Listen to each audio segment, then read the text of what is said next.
Let's talk a little bit more about DMX universe layout. When you're laying out your DMX universe, what I would recommend is trying to kind of figure out what different kinds of lights you're going to need.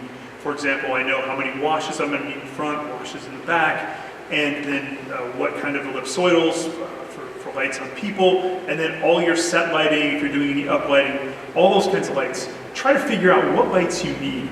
And as you kind of figure that out, I would recommend putting them in sections. For example, if this is a wash light and it's going to use 6, I am going to maybe put this on channel 1 and it's going to take up channel 1 through 6. And then my next wash light that goes right next to this is going to be on channel 7 and is going to use up channels 7 through 12.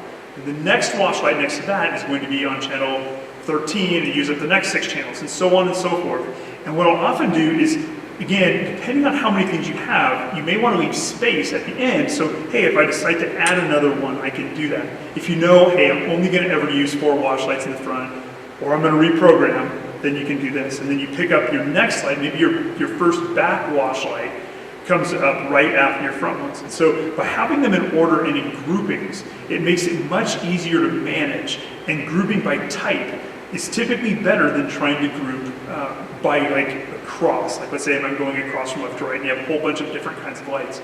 Group similar lights together, have them be in a similar space of numbers as you go. And the reason you want to do that is because a lot of the software will allow you to say, I have a light and I want to make 4 of these.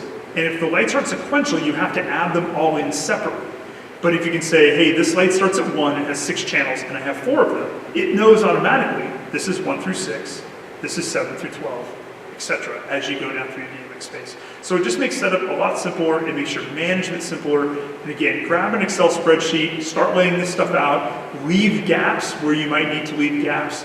But again, whenever you leave gaps, there's spaces that you may not be able to use. Only leave them if you absolutely have to, because it's easier to have a large bunch of space, a large number of channels available, like at the top of your range, as opposed to scattered throughout. If you decide, hey, we're going to do a new stage design, a new set design, we're going to go in and we need 10 more lights, you don't want to have those all throughout. You want to have them kind of in a block. Typically, it'll make it way easier in the long run.